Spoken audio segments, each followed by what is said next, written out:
Fantastic. So welcome everyone back to iSpy360's webinar series. As usual, we're just going to give it a few moments as everyone connects to the webinar. Now, just to remind you, if you do want to join in on today's conversation, or if you want to ask any questions throughout today's session, all you need to do is use the Q&A function or the chat box function below at the bottom of your Zoom call. You can use these to add any comments you have to today's session or ask a question to myself or our panelists today. Now, I see everyone's joined the call, so I think we'll get started. So hello and welcome back to iSpy360's webinar series. My name is Frederick and I am your host for today's session. Now, today's session is Tips Tuesday, and the name of the session is the Big Fat Q&A, because I am over the moon to be joined with our CEO, Andrew Nicholls. Now, Andrew is an experienced Chief Executive Officer with a demonstrated history of working in the information technology and services industry. He's skilled in digital strategy, entrepreneurship, natural language processing, strategic partnerships, and mobile applications. Andrew, with the help of Michael Valentine, went on to create and found iSpy360 back in 2016. The pair saw a real gap in the market for this new and innovative platform. Now, in less than 2 years of starting iSpy360, it rapidly became one of the world's top self-service virtual tour platforms. And now in 2020, well, look where we are. So Andrew, thank you so much for joining me for today's session. My pleasure, and it's lucky I've got the camera slightly higher after it being called the Big Fat Q&A. So the first thing I wanted to ask you was, how did you start out? In life or the company? In both senses. So how did you sort of start out and think, I want to go into being a CEO, getting into the industry you're in now? So I guess all the way back to childhood, I've always been quite entrepreneurial as a child, always been massively interested and invested in technology, always playing with the latest gadget. I remember my first Spectrum 48K, and then my Amiga computer, and thinking this is amazing. I remember getting, for I think my birthday, a computer and a floppy disk, and I put it into my computer and it played music, and I thought it was the most amazing thing I've ever seen. Obviously, we take that for granted now, but back then it was quite a big thing. And constantly reading computer magazines. I just love technology. With my friends, even from the age of 8 onwards, we were setting up car washing businesses and going out and charging people for services, and like kind of the thought of coming up with an idea and making it a reality. And that kind of just progressed through, through my teenage years, and also at university I studied computer science. I went into funnily enough, the headhunting industry, and the client base that I always focused on was the tech companies. And ultimately, I had a company where we were working with the likes of Skype and Spotify and other big, fast-growing tech brands. And it kind of got to a point I thought I want to be on that side. That's what I'm interested in. I always align it to the likes of Lego and Meccano when I was a kid. I find it fascinating getting all the little bits together, putting them and building something. And I think it's very similar to a business. You come up with an idea, you come up with a concept, come up with the design, you research the hell out of it and make sure you understand exactly what you're about to do. And I think that's hugely important with regards to business. You need to understand the landscape, the industry you're going into, the competitors, everything that goes on. But then you find what is this going to look like, and you build it and you put it together. And I think not to downplay businesses in any way, shape or form, but it's like Lego for grown-ups in my mind. That's where we came up with the idea, both myself and Michael, with the idea of iSpy360. We were looking around at things to do. I remember walking past a shop one day and there was something in there, and I thought, what's that? And it looks like a gadget I've not got at home. I wonder what it is. And I walked in, it was a 360 camera. And I was playing around with it. I bought one, seeing what it was doing. I thought there's got to be a business opportunity that we could make out of this. And that was kind of the seed of iSpy360. And initially, we actually was building a platform, both myself and Michael, and also our CTO, Peter. We were putting together a platform to stream concerts and sporting events through virtual reality headsets, and becoming basically an online distribution platform for that space. Kind of over a period of 6 months, doing a lot of research and investigation while building that platform, we kind of thought this is going to be something that's going to need about 20 years of investment. and we wanted to build something that was actually profitable a lot quicker. So during that period, we started thinking about how can we pivot, and we need to do this pretty quickly. And we started looking at other spaces, came across the real estate space, saw some companies that were already operating, and thought, you know what, it's a great product, really interesting, but it looks like it's serving the top 5% of the market, and therefore there's an opportunity there to serve the other 95%. And for us, we looked into it and thought, right, what do we need to do? What do we need to be to serve that very well? And I guess sort of 3 core principles that stood out. And it was really about simplicity, affordability, and more important, scalability. And that's what we based over the principles that we founded iSpy360 on. We built a core platform, and we're developing it, and we continue to develop it. We're hugely passionate about it. We believe it's going to be the future, and I think all the indications are proving that's true. And that's kind of where we are today. Incredible. So if we go back to sort of the start of the company, what were those early days like? Stressful.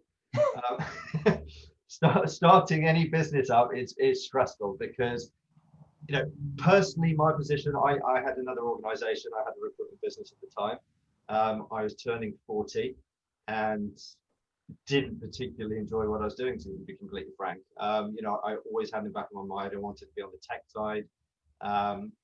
And it kind of got to a point where I didn't enjoy getting up in the mornings doing what I was doing. And at that point, you've got to think, this isn't a life. You know, I need to go in. I want to wake up in the morning excited, passionate about what I'm going to be doing today and what I'm going to be doing for the rest of my life. And I remember sitting down with my wife and saying, I'm going to stop what I'm doing. You know, we had not put it down. You know, we had a nice life. You know, I was making a nice income from it. We could afford to do nice things. But I said, I need to change it. And she backed me fully, but just said, just remember, you've got kids and you've got to provide, which is enough impetus to make sure that you you know, you're making an income. But at the same time, you've got to grow something that's making no income at the same time. So, you know, it's extremely stressful starting up a business. You have to be hugely passionate about it. You've got to be driven. You've got to be able to think laterally. You've got to be able to strategize. You've got to be able to, to some extent, see the future. So you need to understand everything. And I think the kind of the passion I have for tech helped me in that way. And also the relationships I had in place with our current CTO, you know, fantastic developer. Michael, again, come from a background of marketing, and online acquisition, retention, fantastic at what he did. So we were a really good team, and that's also really important as well. You've got to have a good, solid team from day one. You've got to get on, and that's in an ideal world. And you've got to make sure that everyone's pulling in the same direction as well. So yeah, it's stressful. You don't sleep. We were raising money at the early stages as well, which is probably one of the most stressful things while moving house you'll ever experience in your life. Up until the point, you know, you sign something, there's a transfer into your bank account, but then you still can't stop at that point. You've got to continue, and you've got to spend that money as wisely as you can. It's not about going out and buying pool tables and golden this and golden that. You know, we're hopefully old enough and wise enough and ugly enough to realize that you've got to spend that money as leanly as you can. So yeah, going back, what's it like? It's great fun. You've got to love what you've got to do, but you've got to be aware that it's tough, and it continues to be tough. Never easy. Now, how did you decide that Michael and Peter were going to be your partners when you started iSpy360? Well, Peter's always someone I've gone to run ideas past, you know, to get his thought process on it. And Michael and myself came up with this concept about, you know, there's got to be an opportunity to create a platform that allows people to very simply create and affordably create 360 virtual tours for the real estate space. There seems to be an opening there, and obviously, you know, without going into too much detail and boring everyone right now, we kind of put a strategy together, a business proposal, ran it past Peter, and from a technical standpoint, he thought it had legs. And when Peter says it's got legs, you know, technically it means that he's interested as well, which is a good thing. We're very lucky to, you know, for all of us to gel and make sure we were on board. Peter met Michael met Peter. We all met together over quite a few different few Indian meals, I remember as well, which we continue to do. So obviously not right now, but hopefully in the future we will get back to doing that as well. That's kind of that was our first board meeting, and that's where it stemmed from. You know, I remember very vividly, you know, sitting in Brick Lane in Peter's favorite Indian restaurants and just discussing what we could do, how we're going to go about doing this as well, and putting an action plan together, and just all hands to deck doing it. Incredible. So the company started back in 2016, but Correct. what changes have you seen both in the business and in the sort of prop tech industry as a whole since then? So, I mean, a good example is we very last minute found out about a prop tech event that was going on, because we were learning. It was a constant learning curve, and we were learning about prop tech and learning about actually there's other companies doing stuff, not necessarily what we're doing, but they're also looking at there's an industry that's quite antiquated, that's ready to be updated, not disrupted, but updated. And a lot of the companies out there, inclusive of ourselves, are looking at what technology can we bring to this to augment current processes. We're not here, and I think a lot of people are worried that about disruption. Is it going to put me out of a job? Is technology going to put me out of a job? That's not what our business is about. Our business is to augment. And there's other businesses out there. So we found out about this prop tech event. We went, and we were one of probably not that many stands there. And I remember it was in the city actually. And we went. And since that point, that entity, as in that exhibition itself, has grown, extensively. It's spawned other industries, other exhibitions as well now. And there's hundreds and hundreds, if not thousands, of companies operating in the prop tech space, all looking at different products, different services, different angles as well. So we've seen huge growth in prop tech. We've seen adoption of that technology by various entities. I remember back in 2016, we were phoning people up trying to sell them product they didn't know existed, didn't know they needed, and didn't understand why. And that's probably the hardest thing, is trying to get people to understand. And I use this quote, and if Michael's watching this, he'll probably laugh. But this quote I always use the whole time by Henry Ford, who invented the car, obviously. And if you ask people what they want, they'd ask for faster horses. And that relates to the fact that people didn't know cars existed, they didn't know what car was, so they wouldn't have been asking for one. And that's kind of always the struggle at the beginning of a new industry. But it's early adopters, tech savvies types that were adopting this technology, that saw how it could, again, augment and influence what they were doing and help them become more efficient, help them become more productive. So we've seen this adoption change, and it's gone from small SME businesses, independent real estate agents, through to now enterprise clients, large brokerages, CRM companies, portals that we're operating with. So it started to grow, it started to evolve. Technology can take a long time to adopt. There's generally a kind of a tipping point when that happens and it starts to roll out. I don't think we've necessarily reached that tipping point. I think, fortunately, to some extent, I think COVID has kind of catalyzed that, and it's made people think, what we need to be maybe doing things in a different way because they've had to. And I think you can probably see that across different industries. And Zoom is probably a great example of how something's just taken off. Has probably hit that tipping point and just evolved very, very quickly. I think PropTech's getting very close to that stage as well. And there's some really exciting, really great products out there. So, we've seen the industry change. Our business has grown. We've got clients in about 77 countries around the world, and that's had its challenges as well from a business perspective. But we've got some great people involved in the business. Someone sitting in front of me that I'm looking at right now is a very good example of that. We've got a great team, and I think that's one of the most important things is, you've got to build a team. We've got to have a great people and passionate people involved in the company. And it's nice to see. It's like a living organism. It's watching it develop and it grow and mature and go from childhood to teenagers. I think that's where we are. We're becoming a teenager right now. And I think, it would be nice to see it get through to adulthood as well, and potentially retirement. You never know. So we'll see. So yeah, I mean, I could talk for England about this, but hopefully that's giving you a flavour. That's it. Looking forward to sort of the adulthood of iSpy 360, where do you see the company going in the next 10 to 15 years? Well, I'm not going to give our strategy away publicly, but I think one thing that's really important. Let me talk about PropTech as a whole, as opposed to specifically on our business. I think there's a lot of fantastic products in the PropTech space. I think the biggest probably, not Achilles heel is the wrong word, probably the biggest pain point for lots of companies out there is they don't want to log into 10, 20 platforms every single day. So where do I see us going? Where do I see the industry going? I think there's a massive opportunity for consolidation. I think there's various verticals people are operating in. There's different services, different products in each of those verticals. We operate in different verticals. It's not just real estate. We work across different areas. And there's these cottage industries spawning up all over the place, leveraging the technology and using that in ways that we never even thought of, which is fascinating. But I think there's definitely moving forward, there needs to be some consolidation. I think it's going to serve the market better if people have, a one login platform that serves everything they need. And you're seeing that already in certain companies, just from a kind of provision perspective. If you look at companies like Lone Wolf, you look at companies like Remax, they have their own marketplaces. And in those marketplaces, they've looked at who they believe are probably the better products out there right now, and they're offering that to their customers, to the agents involved as well. And that's probably, one way that it started happening. I think moving forward, just from a commercial business perspective, there'll be more consolidation, M&A activity in that space. And I think that's where it's going to be moving towards. Fantastic. Now, when it comes to sort of the technology itself, what do you think will be the next revolutionary piece of tech that's going to change how users interact with PropTech?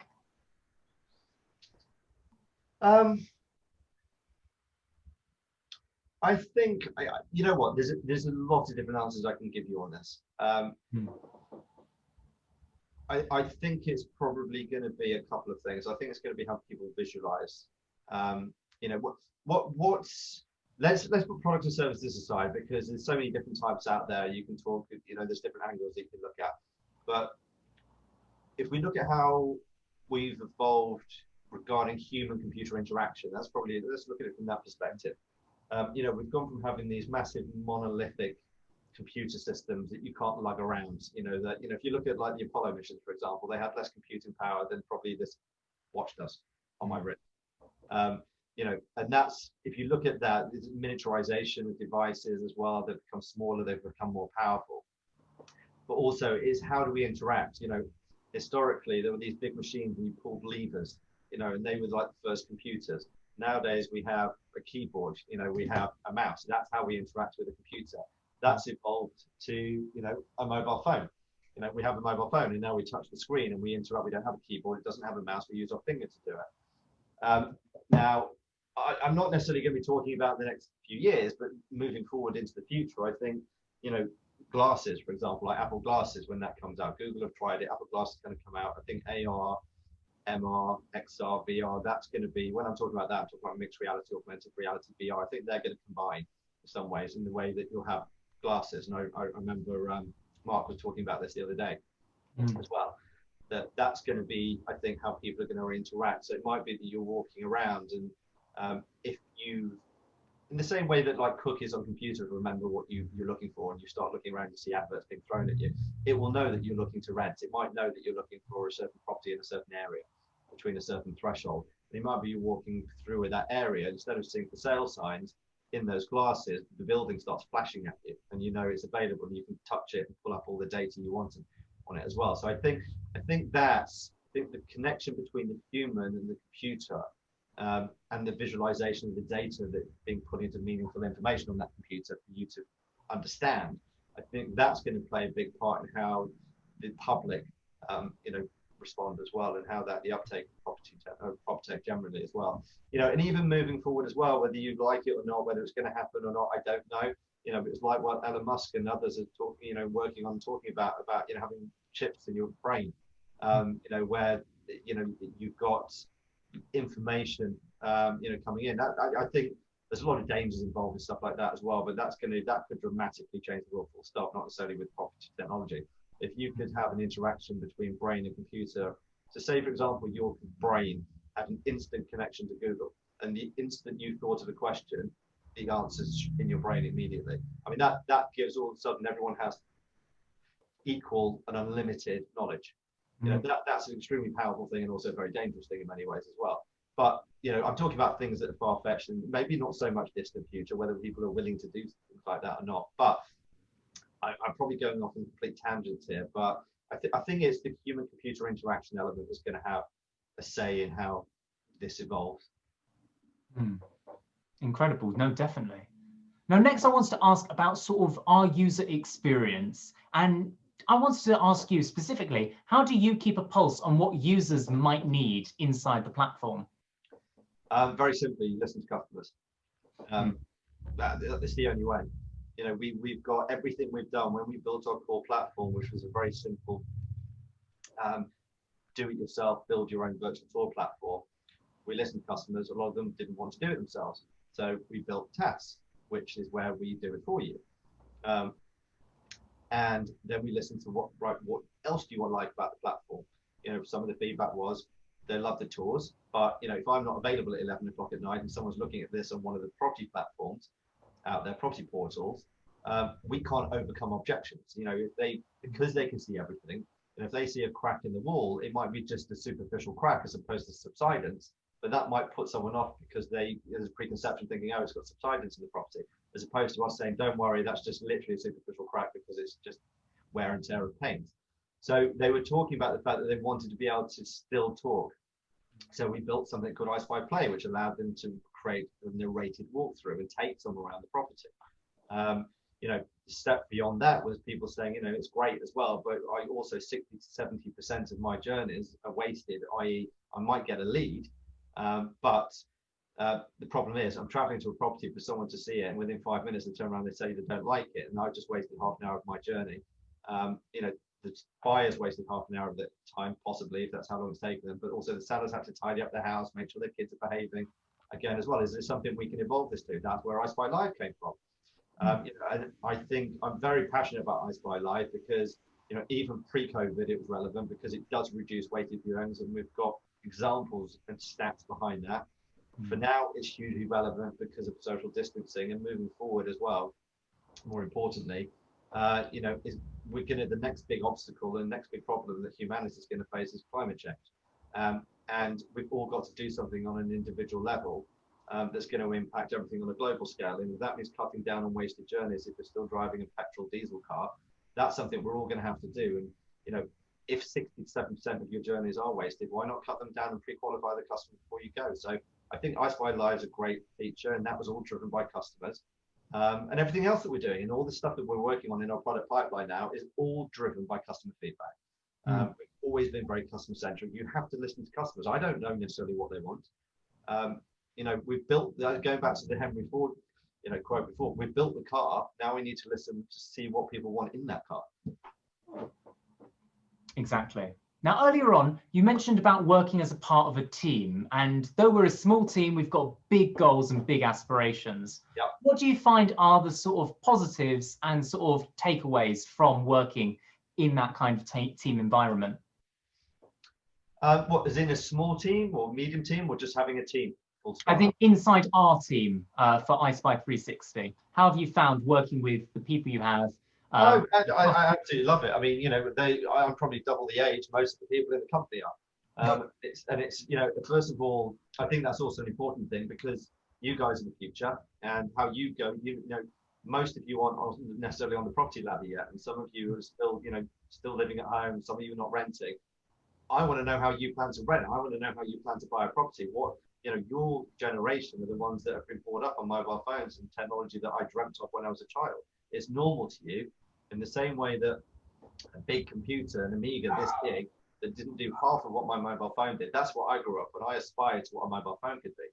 Your Amiga is the mobile phone. I want to know what you aspire to, and also what you see the future going to be like, so we can build that for you as well. And I think you being part of that journey is both interesting, fascinating, as well. You know, it's great to see, you know, there's a lot of bad news out there about everything that goes on. You hear the media is at fault for pushing negativity to everyone the whole time, and you end up with this kind of blinkered approach of what certain demographics and generations are like nowadays. And to actually have a bunch of people that are passionate, bright, intelligent, forward-thinking. I know this sounds cheesy, but it makes you still feel young in a way. Not that I'm that old, I'm not. I'm putting myself down a little bit, but yeah, it does make you feel enthused again about things, and it's nice to get your ideas because you're the ones that it's for you to build the future, and it all relates to. And I'll give you a perfect example. When we started the business up, our tagline was iSpy 360 built by you, and what we meant by that at the time was the customers, but also more importantly now it means also the team in our company. That's wonderful. That's really nice. I didn't know that actually. So my next question is, iSpy360 has clearly made a name for itself in the real estate industry with partners ranging from Remax to Century 21, EXP. But Yeah. where do you see that sector going post-COVID? Post-COVID, I think there's going to be a lot of change post-COVID. I think the world's going to be in a very, very delicate place. I think are people going to buy houses, or is it going to be more of a rental market? I don't know right now. I think the economy is going to be such where there's going to be a lot of issues moving forward.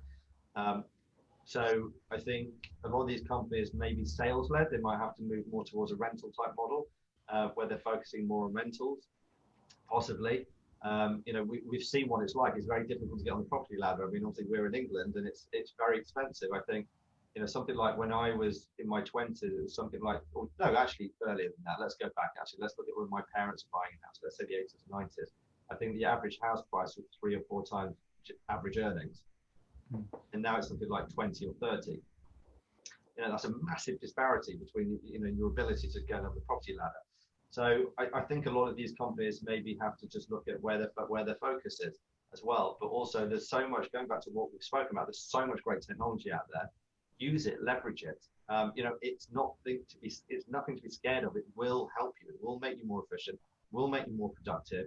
It will make you more revenues, and it's also going to align itself with the expectations of the next generation that are going to be your customers as well. As we've seen, I'm a tech savvy guy anyway, but I always buy the latest gadget, piece of technology. But you just look at your mobile phone. You can do everything you want pretty much on your mobile phone, bar making food right now. Well, you can order it, you can't make it, but there's so many things you can do on that. And it's about there's companies we're partnering with right now where you literally will be able to go from searching, visualizing to buying or renting a property all through your mobile phone. And I know we've got a talk coming up about that as well shortly, but it's true. I think these are things that people are going to have to think about, focus on, and start shifting themselves, because there is going to be a paradigm shift, and it's basically you're going to have to keep up with it. Now, if you could change one thing about the real estate and industry, what would that be?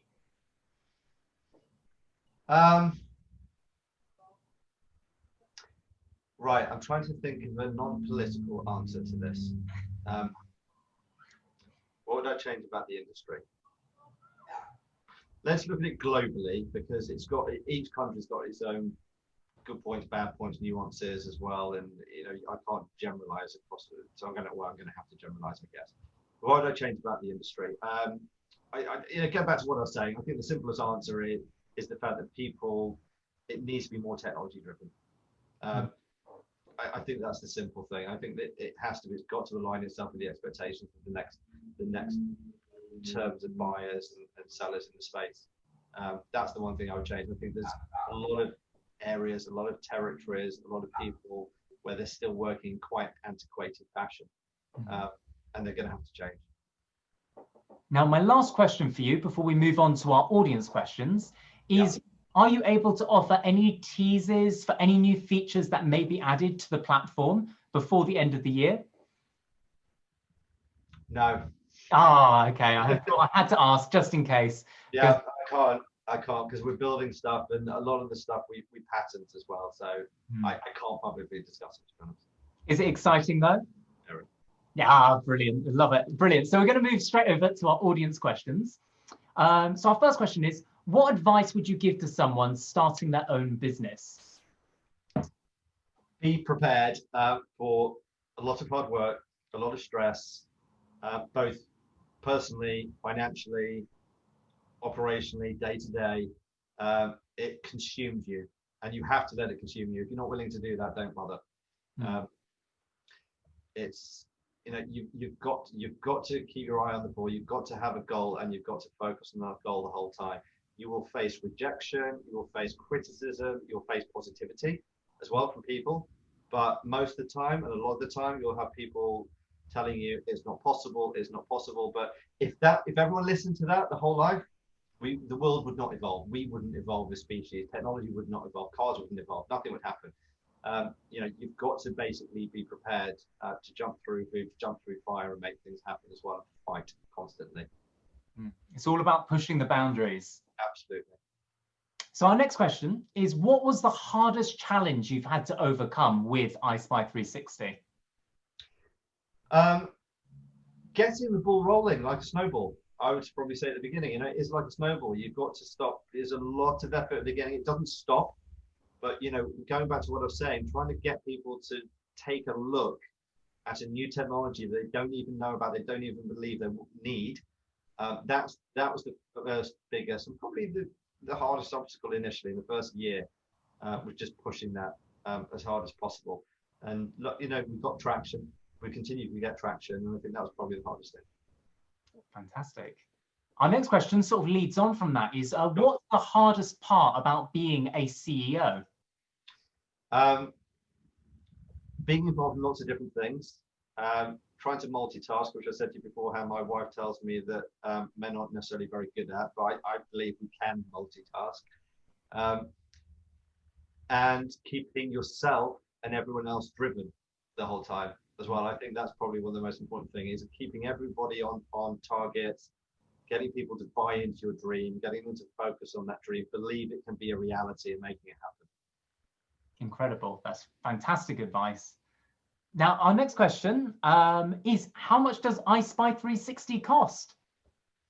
How much does iSpy360 cost? So there is a price of $19.99, which gives you unlimited access to the platform.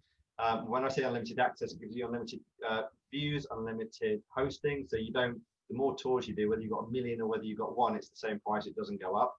And we've done that because customers were getting quite annoyed with the fact that some of the platforms out there, you had to pay more and more the more tours you were doing. So again, we listened to them and we kept that at a flat rate.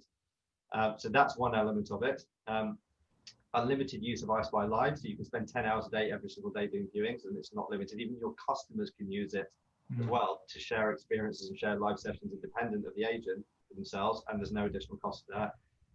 Unlimited information labels as well. Basically, everything's unlimited within that context. But then there's a processing fee of $1 per 360 image, and we generally suggest that you need 1 image per room as well, and that's the cost.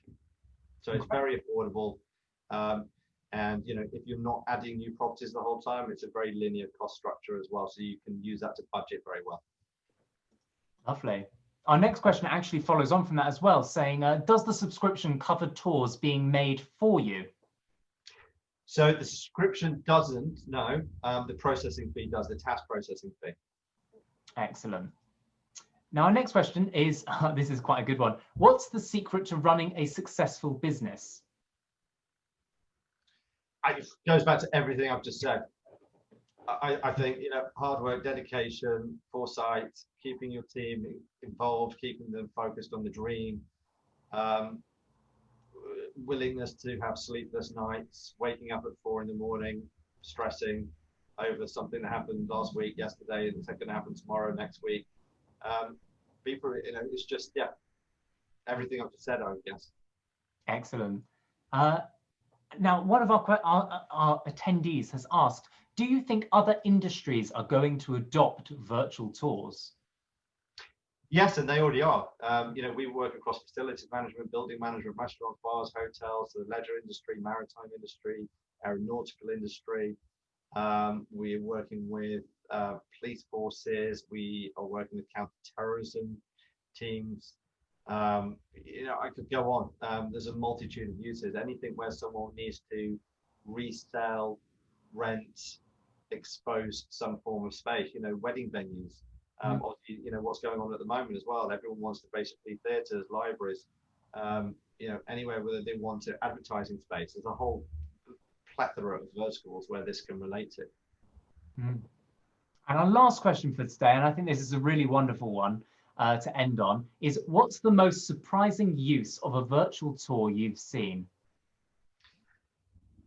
What's the most surprising use? This is one I should have probably prepared for because I could have looked into it a little more, but 2 that I've seen that I would say are probably the most interesting. One was probably, because it cropped up, someone created a virtual tour of pods, living pods in the Antarctic. Oh, wow. That was quite random. So you could walk around areas of the Antarctic and then walk towards these living pods that look like something out of what you'd expect from a film about living on Mars. They were very kind of futuristic, cool, and I'd probably say that's one of the most interesting things I've seen. That means we've got So to talk different every from what continent. I'm used to seeing. Brilliant. Wonderful. So that's our final question for today. Andrew, thank you so much for coming along. This has been a really insightful session. And I feel that everyone watching is probably going to go out and start their own business now. I feel inspired. Don't compete with us, but do whatever you want. That's fine. Fantastic. Well, again, thank you so much for taking time out of your day to join me and do this really wonderful interview. Thank you. Thank you, everyone, for listening as well. Excellent. So everyone listening, thank you for joining us. This is your Tips Tuesday session, and that is it coming to a close. Now we're going to be back again for our future Friday session, which will be on Friday, same time, 9 a.m. Pacific time. So I'll see you then. And until then, have a really wonderful rest of your week. Keep it 360, everyone. Bye now.